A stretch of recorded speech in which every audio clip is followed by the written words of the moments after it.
Jesus called his 12 disciples to him and gave them authority to drive out evil spirits and to heal every disease and sickness. The Bible contains remarkable stories of miracles and divine interventions. Moses parted the sea. Peter healed a man lame from his mother's womb. Jesus drove demons out of people and raised others from the dead. But are these types of events still happening today?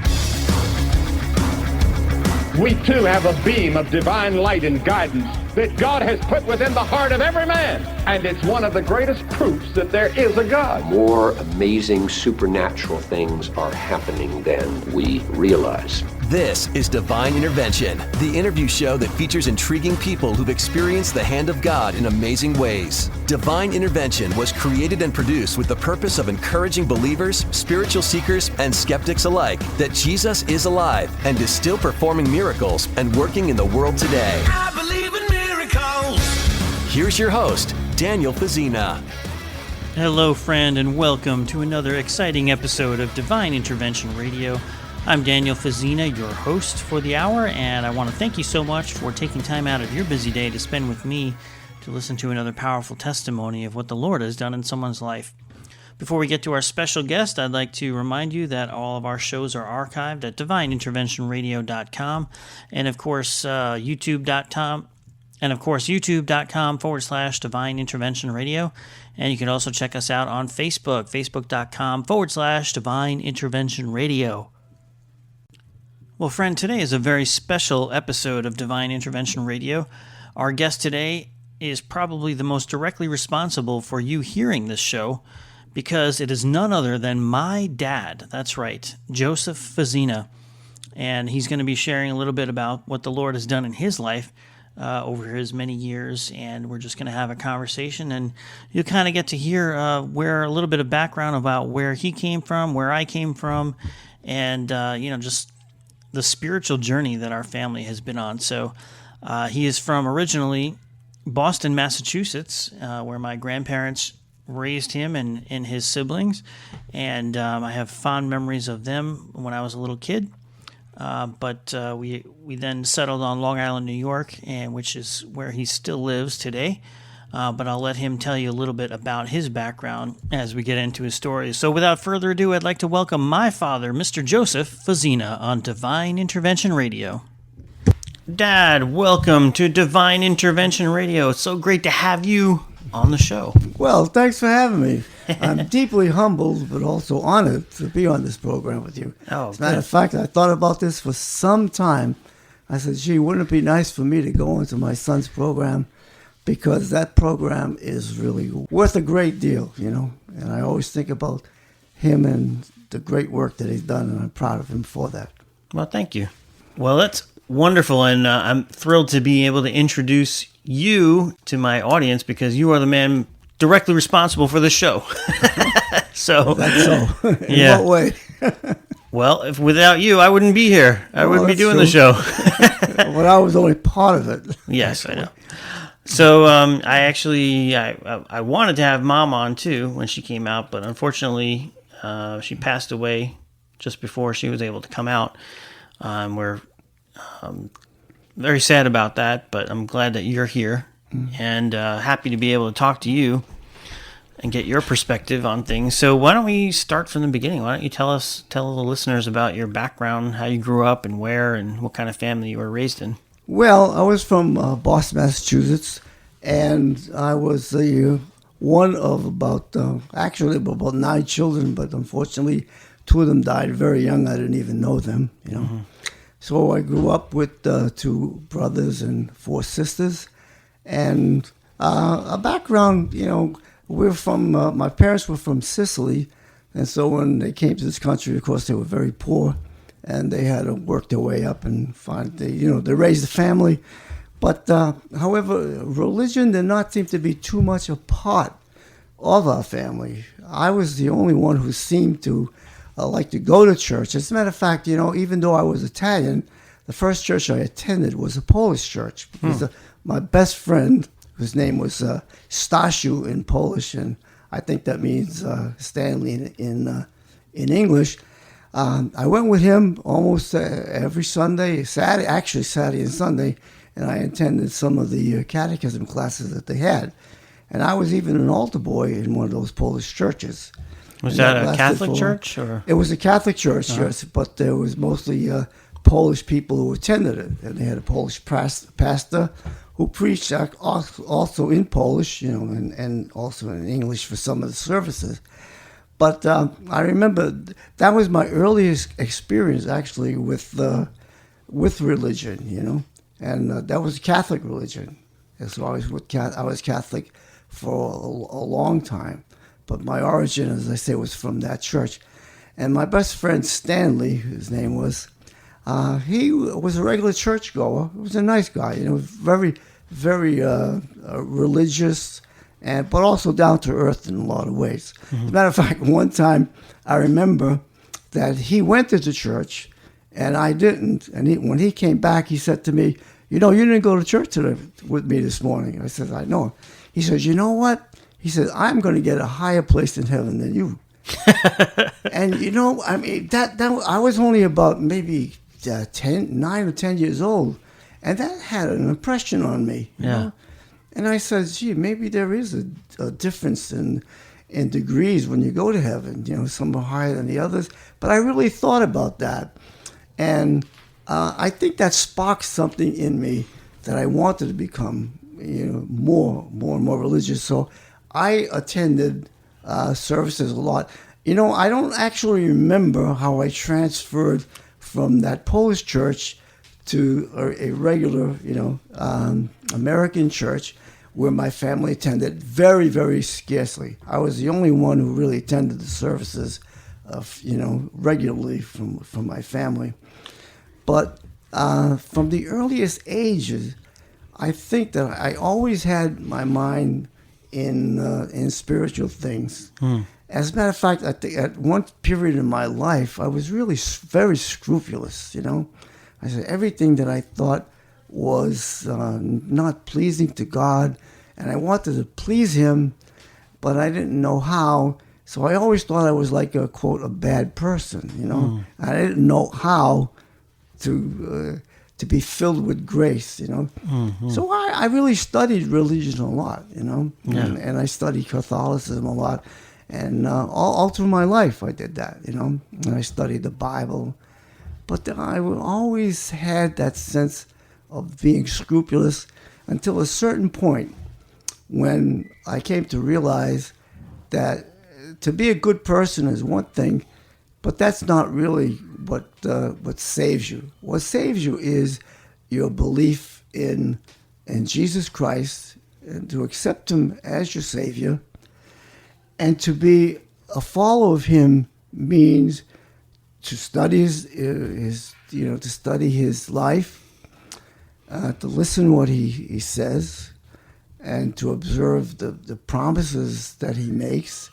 And little by little, I came to the realization that, like what Martin Luther says, that you are saved by grace through faith, and that I am a sinner, like everybody else, except Jesus is a sinner.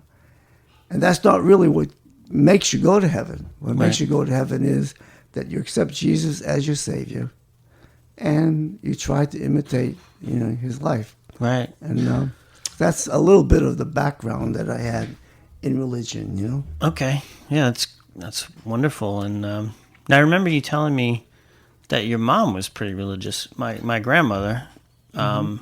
I only remember, she died when I was 5 years old, so I have only a few memories of her, but I remember her always being kind, and when I did see her, she would always say, Daniele, mangia, always trying to feed me, like the good Italian grandmother she was. But she was a pretty faithful woman too, wasn't she? Oh, you're right in that. She was very religious in the sense that she believed God, she prayed a lot, but as far as going to church, I don't remember her going to church very often. But that's probably not what makes you religious. What makes you religious is that you believe in God, and you observe the commandments, and you try to live, a good, decent life. I know that she loved people, just like our mother did, Yeah. and she was always thinking about other people, always trying to do things for them, right? Always welcomed them into the home and fed them like crazy. You know, she's a very good cook. So she was religious, but not a church-going person, right? Because she found it difficult to really get around, you know, to walk and stuff, and we didn't always have a car, right? And the church was, you know, quite a distance. You had to walk to there. She went once in a while, but I don't remember her really being a churchgoer. I probably was the only regular churchgoer in my family. That's interesting. You know, that doesn't make me better than them, though. You know, it just makes me that I went and they didn't. So, interestingly, I know that your father was not a churchgoer. No, but absolutely not. I found an audio cassette of him singing some Sicilian hymns, like reciting Catholic doctrine or something like that a while ago, and I thought that was pretty. Well, he did love to significant. Sing. Yeah, he sang a lot of interesting things. But what? So, what kind of man was your father, my grandfather? I didn't know him very well, but very difficult. He was a very difficult man. You know. Yeah. He really ruled the roof, and people actually were afraid of him at times. You know, he was a no-nonsense person. You know? If he said something, you better do it, and if you didn't do it, you'd pay the price for that. Oh boy! You know, he was not a person that you would go to for comfort. Put it that way. Yeah. My mother would be. But not him. No, he was a very stern individual. Mm-hmm. And I mean, with 9 children, you know, in his life, he worked hard. I have to say that. You know, he was a good. He loved his family. He worked hard for them, and he tried to provide. I mean, and like he lived during the Depression, of course, and it was very difficult to maintain a family. But he did his best. You know, all kinds of work he did. You know. Yeah. I could say that he really loved his family, but he was a tough man, you know. Yeah. Very hard to get close to. What would you say were the most important things to your mother and your father, separately, I guess? Well, I think both of them was the family, you know, to make sure the family was healthy, to make sure that they were well taken care of, you know, and that they behaved themselves also, you know. There were no nonsense. My dad was no nonsense. I mean, you better do what he says, and you better do right, you know. Mm-hmm. And, you know, don't steal or don't lie or anything like that. But he was a very stern person, I would say. Yeah. You know? Interesting. But I never doubted that they loved us, you know. So that's probably what sustained us. Yeah. Even though he was very strict, and my mother was the opposite. She was like the protectress of us. She was from what I remember, very warm, very welcoming, loving person. Right. And you know, one of my earliest memories that sticks out to me and that I cherish actually was when she passed away. We went to the funeral, or the wake at this point, and I remember seeing her body in the casket, and you brought me up to the casket, and we kneeled down, and I remember the prayer you prayed, and you said, basically, you know, Lord, we thank you that you have taken her, and that she's with you in a better place. And I remember thinking about that, like, why are we thankful that she's gone? You know, I didn't understand that as a 5-year-old. Because I looked around, I saw Grandpa crying, and a lot of people, you know, crying and stuff, and it was a sad thing, but that prayer always stuck with me, and I always wondered, like, why did you pray that? And I guess maybe my perspective now is that, well, obviously you had faith that she would be with God in heaven. Do you remember that at all? No, in all honesty, I don't remember. What I remember, I was very, very sad, you know, that she passed away, because in my mind, she was the typical mother, and the one that you would like to imitate as a mother, you know? And I thank God that I had her for so many years. I was very close to her, Yeah. I really did. I loved her, and I remember those endearing moments when I would be talking to her about all kinds of subjects, And she was always patient, always had time for me, in spite of the work that she had to do. Mm-hmm. And when I was home, from my earliest years, I always was with her in almost every room that she went. I always followed her, Yeah, you were the second youngest, right? Youngest boy? Yes, I was second youngest. Yeah.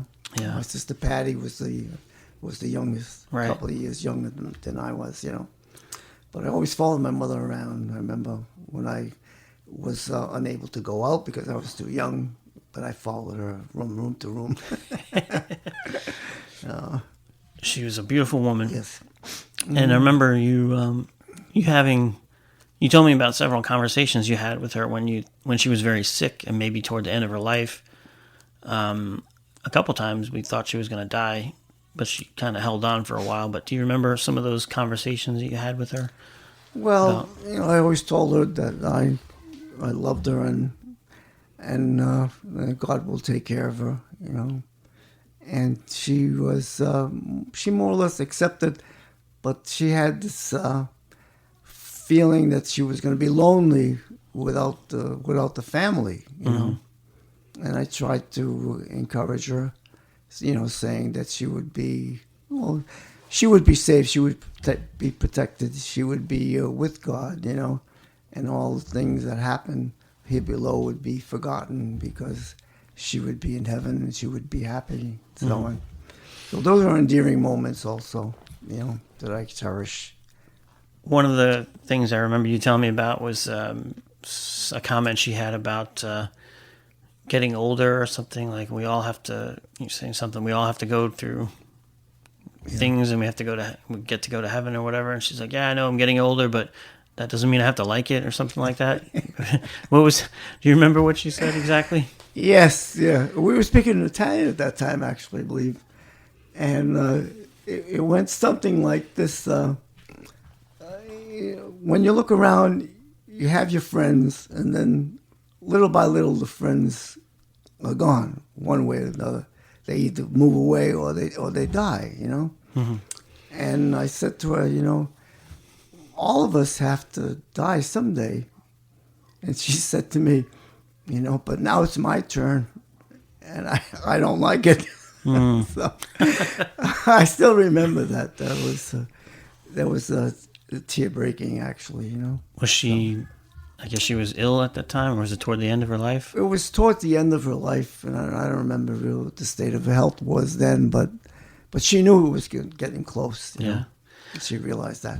But isn't that profound, though, and true that, it is true that we all have to get old and die, but that's not the way it's supposed to be. We're not supposed to like it. That's not the way God intended it. Mm-hmm. We were made to live forever. And unfortunately, mm-hmm. What happened in the garden, we have sin, and we're all born into it, and the penalty of that is death. And the Bible calls death an enemy. It's not a natural thing. We shouldn't be comfortable with it. We shouldn't be accepting of it as if it's normal. It's not. Mm-hmm. It's an enemy, the Bible calls it. And thank God that, when Jesus died on the cross and raised from the dead, he conquered death. Mm-hmm. And that we all get to look forward to eternity with him, living forever as we were intended to be. Mm-hmm. Friend, you're listening to Divine Intervention Radio. I'm your host, Daniel Fazzina, and we are sitting here visiting with our very special guest, my dad, Joseph Fazzina, who is taking the time out to share some of his stories with us. Now, Dad, you've had many instances of divine intervention in your life, and I can ask you beyond, just thinking about church and religion and God, mm-hmm. you've had some real amazing instances in your life of answered prayers and divine protection. Mm-hmm. We have about 5 more minutes in this segment, and I wanted to ask you about a couple of those instances before we get to the break. Mm-hmm. One of which is a time where God protected you from possible death when you were a child, and it involved a rock quarry. Can you tell us about that one? Yeah, that was. If we ever did anything foolish in our lives, that would be number one for me, because I used to like to swim, and I used to like to dive actually. And there was a bridge called the Warren Bridge that I used to dive off very, very frequently during the summer. But then I went to a place that was with my friends. We went to a quarry, and there was a high area in which people like to look at the quarry. I don't know if many dove into the quarry for that point, because it was a very strange place. We've never been there before, but my foolishness brought me up to a big. It was really high. It's about 25 feet, and I looked down into the water, and believe it or not, without knowing what was below, I mean, what was in the water, whether there were big rocks there, or whether there was some sharp objects, but actually I jumped into the quarry. Fortunately, the water was deep enough, and I survived that jump. But that was something really foolish that I did in my life. I could have been dead right there in that spot. Because you couldn't tell how deep it was from looking up. I mean, from looking down on it. No, you could not tell. You couldn't see into it. Couldn't see it. Yeah, and if you notice, if you're on top of big rocks, kind of like an iceberg, you only see the top, but underneath there could be more rocks, absolutely, jagged things, and that's what was foolish. That was foolish of me. Wow! But I did it and survived. And did you think about it afterwards? Like, maybe I shouldn't have done that. Well, you know what I think about afterwards. I believe sincerely that God creates all of us for a reason. We have a job to do, a work to be done, a purpose to fulfill, an assignment to complete. And He will sustain us in existence, until that work is done, So looking back at it, I said that God had something else for me to do. And that's why, I would survive that. You survived quite a few instances like that. Otherwise, like they say in Psalm 139, all the days ordained for me were written in your book before one of them came to be. Mm-hmm. That's because God does not, He will sustain us in existence, in other words, until our work here below is done. Right. And that's why I believe I survived that and some of the other things which we will probably mention. Yes. There was another time you mentioned something about you had gone into an abandoned building, maybe with your friends, and there was a man in there who tried to attack you. Absolutely. What was that about? We went into this building, and there was a long corridor, and I left my friends, and I went through that corridor just to see what was there, to explore it. Mm-hmm. And how old were you at this point? I must have been maybe about 11. Okay. Maybe even younger at the time. It's in Boston, and when I walked through that corridor, a man came out with some type of I believe it was a whip or a stick, and he says, "This is the end," and he started chasing me, and I don't know how I escaped. I turned around and ran, bumped into him, and scooted out of that place as fast as I could. But he was very serious, I would believe, He had something in his hand. It was either a stick or it was a strap or something like that. And he was trying to hit me. And I was so young, and I was scared. Oh, my gosh. But I got out of there as fast as I could. I bumped into him, actually, and maybe pushed him aside, because it was a very narrow corridor, So, and he came behind me, and I turned around. The only exit was where I came from. So I ran right by him, and probably when he had his hand up, So, I don't know what would have happened to me if I stayed there. Was he like a homeless man living there or something, or what? Well, he lived in the building because there was a door, as we passed the corridor. Yeah. And when he opened it, I think there was a dwelling there.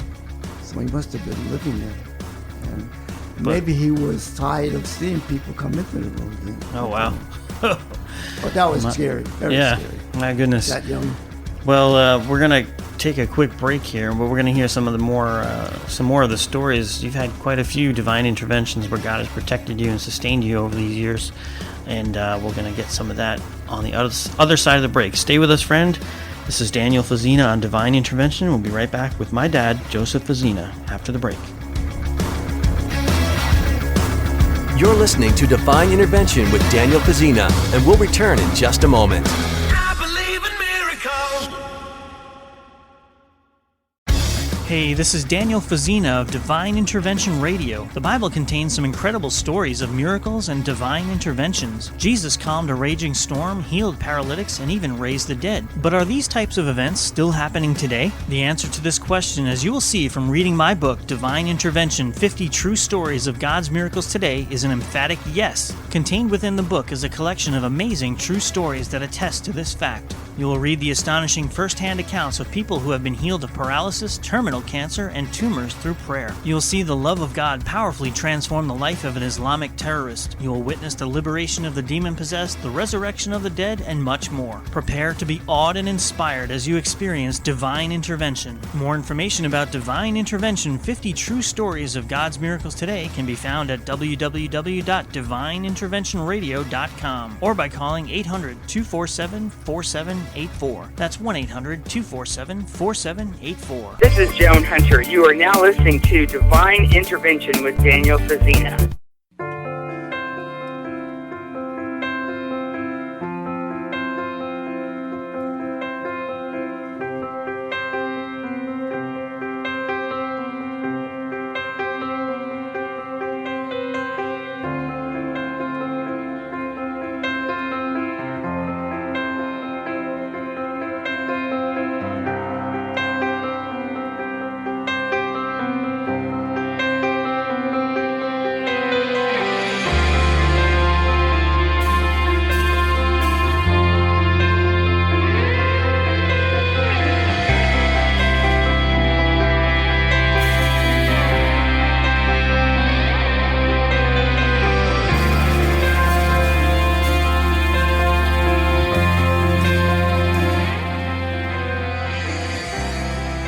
Welcome back to Divine Intervention Radio. DivineInterventionRadio.com is the website there.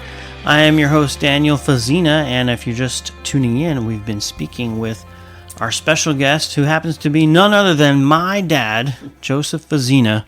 Dad, welcome back. Oh, it's great to be here. All right. So before the break, we talked about some of your experiences growing up in the Catholic Church and then a couple of divine protection incidents you've had. Now, by the time I came along, you were attending the Lutheran Church. How did that happen? Well, as I probably mentioned or referred to it in the first segment, I thought you had to really be a good person in the sense of, observing the commandments, of course, which you have to do, and that would keep, that would bring you into heaven. But listening to other people and preachers and reading about other religions, I came to realize that, like Luther says, that you are saved by really grace through faith. And then reading the scriptures, I did come across that passage, which appears in Ephesians in chapter 2, verse 8, where it says that you are saved by grace through faith and not of yourself. It is a gift of God, not of works, lest any man boast. And then that is the substance of things that would save us. And then right after that, it does say, however, that we are God's handiwork.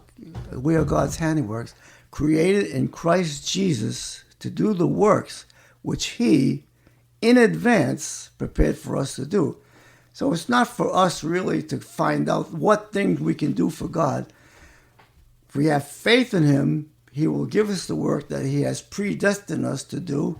And if we do that, that is what will save us. By grace, through faith, but with the works that God has prepared for us to do. Mm-hmm.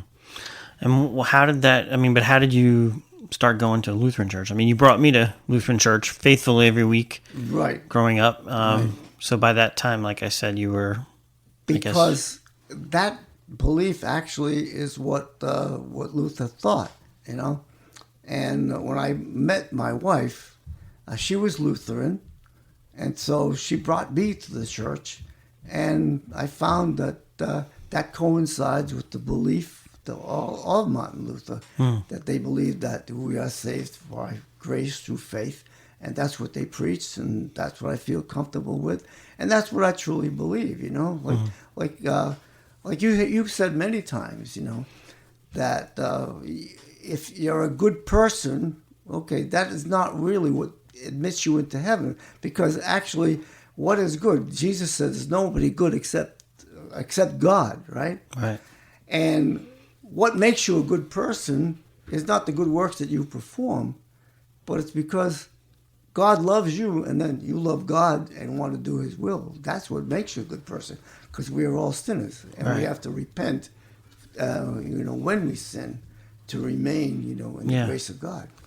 And the definition of good could vary by culture. It could be varied by person. It could be very subjective. What I think is good might not be what someone else thinks is good. So what really matters is what God thinks, really. Absolutely. You may be good because of your talents, but does God think God is the one who gave you those talents? Right. Yeah, it's interesting. So you've had several different instances of where you believe that, you could have been dead, but for God, the grace of God. One of them involved you almost losing your leg and possibly your life. Right. Except for a series of divine interventions. Can you tell us that story? Yes, that story is the one that appears in your book, actually. I selected that one because that's really vivid in my mind. That was, he's referring to my book, Divine Intervention, 50 True Stories of God's Miracles Today. His entry in there is called, I Still Have a Leg to Stand On. And you can read about it there, but he's going to give you his version of it here, right from the horse's mouth. Right. The horse of many colors. But anyways, when I was attending a school in Litchfield, Connecticut, it was a private school, and one of the things that the administration wanted to do was to build a center for visitors. And since there were a lot of trees which had to be cleared, a lot of work had to be done before the project could be completed, and the students, were allowed to work to pay off some of the tuition. And so my job actually was to take a chain that was attached to a tractor and to put the chain around the tree, and then the tractor, would pull away a little bit, tighten the chain, and then pull with full force, and the tree would come down. So on one of the trees, when I put the chain around it, somehow or other, I still don't know to this day how, but my leg got caught between the chain and the tree. Uh-oh. And since there was so much noise going around because everybody was working on different projects, and of course the noise of the tractors and the other machines were going. Like chainsaws and hammers and all sorts of jackhammers. There were so many people, so much activity going on. And when I saw my leg between the tree and the chain, I just froze. I couldn't say anything. I couldn't yell. I couldn't scream. I couldn't alert anybody. I was just, I was struck almost dumb. Luckily, there was a person who was one of the administrators in the school. He happened to be in that area, and he saw what was happening, and he yelled at the top of his lungs as the chain I felt the chain almost at my leg, and he yelled at the tractor driver, and the tractor driver just stopped everything, and I was saved. Otherwise, there was no doubt in my mind whatsoever that I would have lost my leg. So, definitely divine intervention. Yeah, that could have been devastating. Right. Oh my gosh. And so the fact that he saw what was happening and yelled, and the tractor driver heard him amidst all that noise. Yeah, that was another buzzing of chainsaws and everything. Tractors running and people chopping with axes, and who knows what else was. Right. But it was a cacophony. There's no denying that was divine intervention. Wow. Some would say so, I would think. Now, you reflected on that many times in your life. Oh, yes. Going back and thinking about why Never forgot it. Never. Yeah. And you also had a couple of instances of nearly drowning as well. Right, yeah. Tell us about those. Well, the one that I remember vividly was we were at the beach, and the beach was pretty crowded, and my grandmother was the one who brought me there. So I was very young. Maybe I was 7 years old or something like that. And there were a lot of people on the beach, and the beach kind of was elevated a little bit, It wasn't just one flat surface, So my grandmother was sitting, maybe about 10 feet away from the water. Mm-hmm. And I was in the water, and I started going out little by little, and finally I stepped in a place where it was over my head, and I actually sunk. And I didn't know how to swim, so I definitely was on my way to drowning. And there were a lot of people in the water with me. To this day, I don't know how my grandmother ever spotted me where I was. But somehow or other, she saw me, and she saw the danger that I was in, and she rushed into the water, where I was, and just picked me up out of the water where I was actually under the water, and she picked me up. And I don't know how she saw me, but thank God she did, because I'd have been dead at the age of 6 or 7. Wow. Definitely divine intervention. And no doubt about it. And when you later on you learned how to swim, and you were actually a pretty good swimmer, and you would take part in swimming races, right, at your camps and stuff. Oh yes. And then you had another incident of nearly drowning. This one probably even more profound. Yes. Tell us about that one. Yes. We had some swim meets, and one of the activities was to dive under the water and to swim underwater as far as you could go, and then the one who swam the farthest underwater would be the winner of that particular event. Mm-hmm. I dove into the water, and I swam underwater, but I went down too deep, and I became unconscious, and I was in the water, unconscious, The next thing I knew, I was in a bed in one of the campsites, and finally awoke, and they told me what had happened. And what did happen? What did you learn? I just was unconscious, and if I was left there, people realized something was happening because I didn't come to the surface, when they expected. So they knew that something had happened, and I don't know how many people dove in and got me, Oh wow!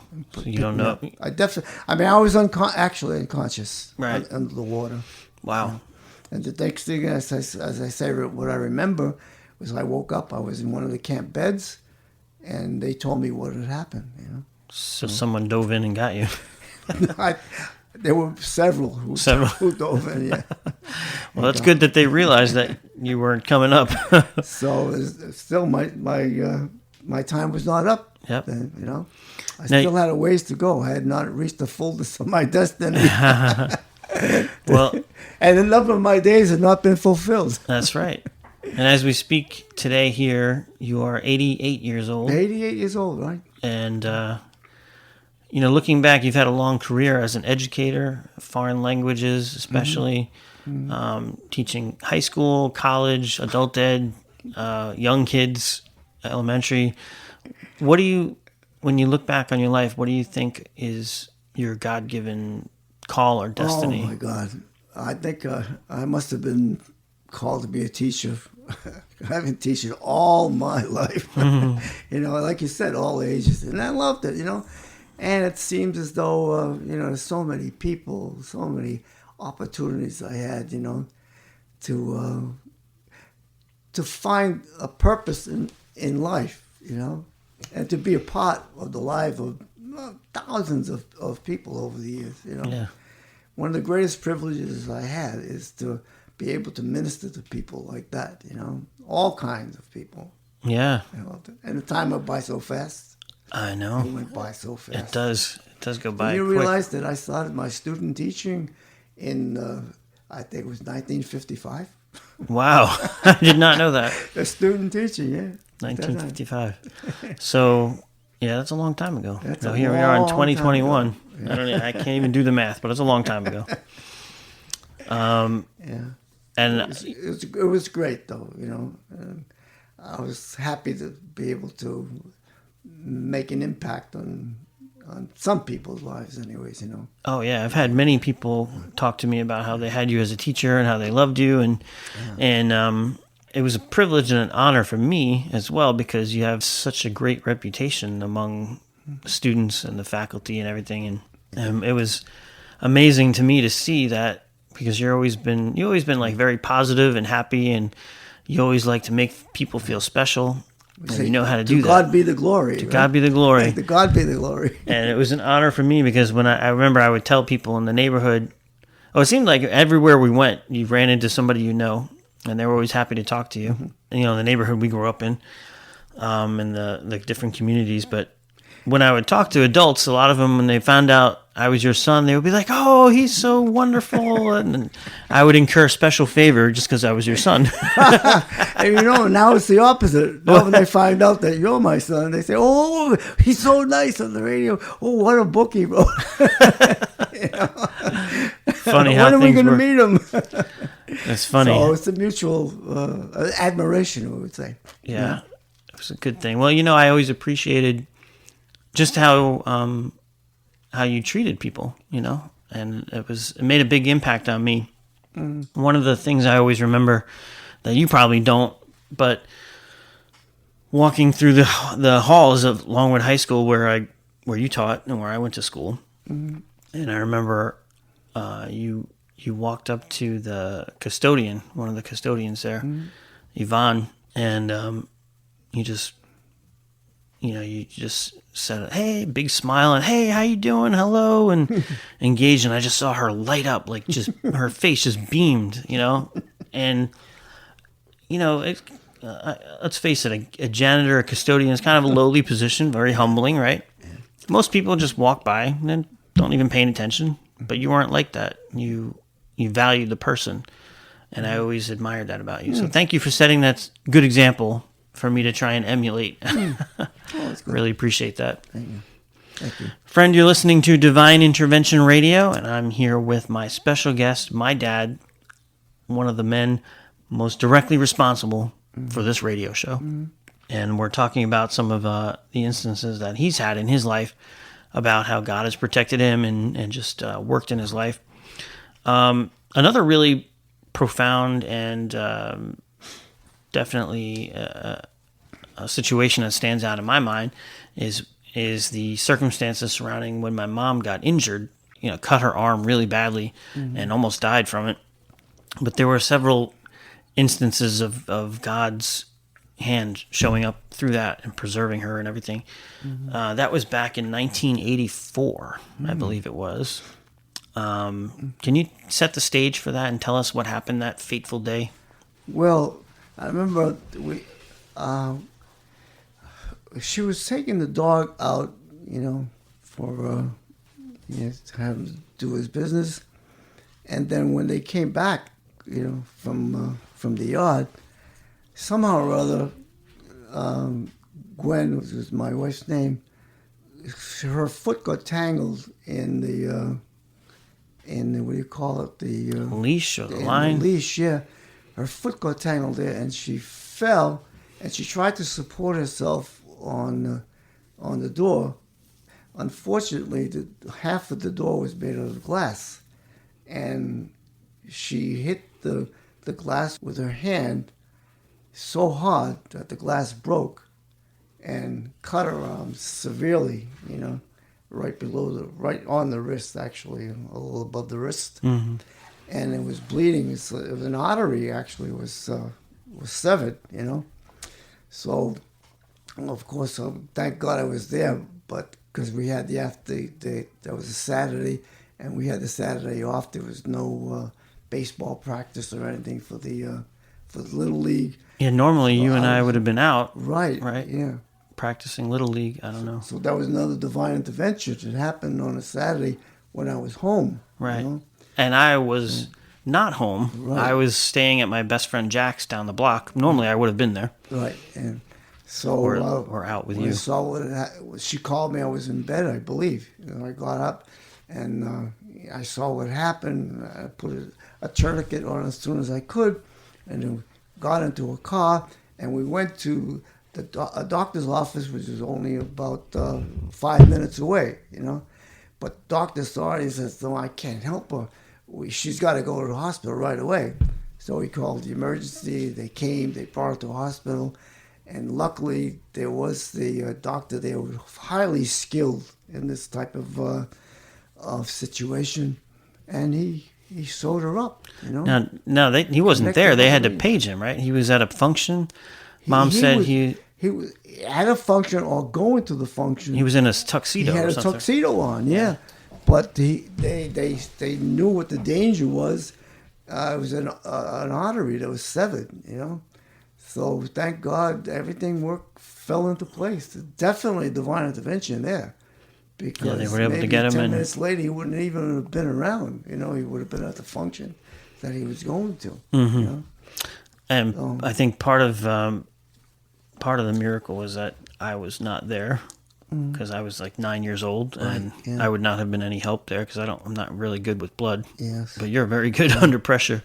That was. And I remember you drove by. You had when Mom went to the hospital. You came by Jack's house. You had your white, brand new Buick Century, and I remember you leaning. I came out, and you leaned in and said, "Dad, mommy had an accident, and just stay here." And I thought you meant a car accident. Oh. You said an accident. I didn't know what kind. Yeah. And then you left, and then I remember going home, and going to the back door, and it looked like a crime scene. I mean, glass everywhere, dried blood everywhere. Right. I mean, I was like, oh my gosh, this is like really bad. Right. And I was just really scared. But thankfully, like you said, the doctor sewed her up. Right. And she actually regained the use of her hand eventually. Right, yeah.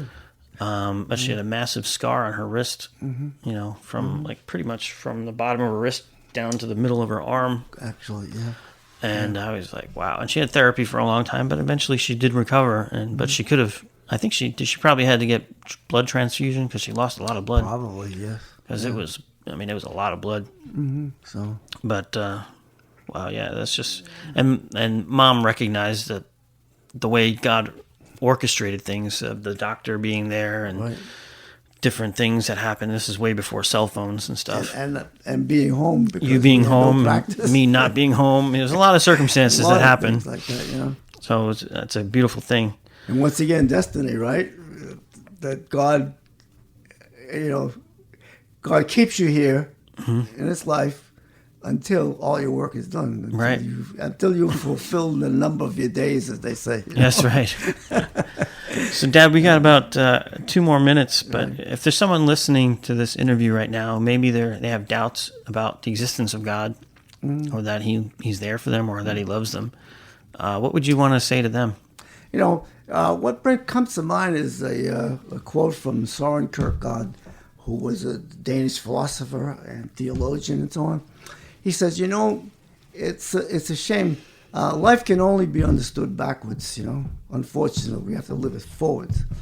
Because then we would know right from the beginning what things are important, and how we should really appreciate the fact that we have been created and that we have an opportunity, to spread the gospel, to spread the good news, to bring people to Christ.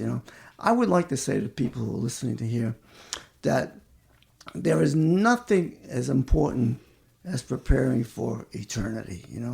This life is going to come to an end. There's I think Dan said that he read once that 10 out of 10 people die. Well, I read a long time ago that 100 out of 100 people die, that everybody dies. And it is so foolish, to think that you're going to be here forever and not to plan for eternity. Open your hearts out. There are opportunities for you do things for Christ. First of all, to believe in Him, and to do what He wants you to do, to love Him, to bring as many people as possible into the realm of salvation. Like Jesus Himself said, the harvest is great, but the laborers are few. Concentrate not so much on this life, because everything passes. What remains is eternity, and that's what you have to work for. And now, for example, like Dan mentioned that his mother died and my wife died on April 23rd. Well, now I can concentrate everything upon that end of preparing for eternity and trying to help tell other people, to do the same thing. And that's what I'm going to try to do now, which I should have done even when I was married, But now I want to concentrate upon that more, that eternity is forever. In this life, it comes to an end. And it's foolish just to prepare only for this life. And you have to think of Christ, you have to think of other people, and to bring them to the knowledge and the love of God. That's my wish for people. Well, that's a beautiful thing. Thank you very much for sharing on divine intervention. I'm sure someone's listening who got something out of it. It was an honor, really. Well, thank you. Thanks for having me. Sure, absolutely. Well, friend, that about does it for another exciting episode of Divine Intervention Radio. I hope it's encouraged you to know that God is real and that He is, He has your best interest at heart, and He's protecting and preserving you until your work on earth is done. And like my dad said, please prepare for eternity. It's an inevitability that we all have to face, and we would be foolish not to prepare for it. So again, thank you so much, Dad, and I appreciate you. Pleasure. And we'll talk to you again next time. Take care, and God bless.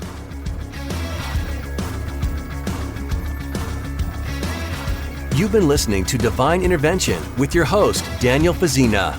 You can email Daniel at divineintervention@mail.com. That's divineintervention@mail.com. All programs of Divine Intervention are available online at divineinterventionradio.com. That's divineinterventionradio.com. Join us next time here on Divine Intervention. I believe in miracles. Divine Intervention is supported by FarewellMortgage.com. With FarewellMortgage.com, you can learn how to eliminate your home mortgage and replace it with a home equity line of credit. This can help you pay off your home years faster and save you thousands in mortgage interest. My wife and I said farewell to our mortgage and replaced it with a first lien HELOC, and now we're set to save 25 years and over $100,000 in mortgage interest. More information about this better way to finance real estate can be found at FarewellMortgage.com. Hey, this is Daniel Fazzina of Divine Intervention Radio. The Bible contains some incredible stories of miracles and divine interventions. Jesus calmed a raging storm, healed paralytics, and even raised the dead. But are these types of events still happening today? The answer to this question, as you will see from reading my book, Divine Intervention, 50 True Stories of God's Miracles Today, is an emphatic yes. Contained within the book is a collection of amazing true stories that attest to this fact. You will read the astonishing first-hand accounts of people who have been healed of paralysis, terminal cancer, and tumors through prayer. You will see the love of God powerfully transform the life of an Islamic terrorist. You will witness the liberation of the demon-possessed, the resurrection of the dead, and much more. Prepare to be awed and inspired as you experience divine intervention. More information about Divine Intervention, 50 True Stories of God's Miracles Today can be found at www.divineinterventionradio.com or by calling 800-247-4784. That's 1-800-247-4784.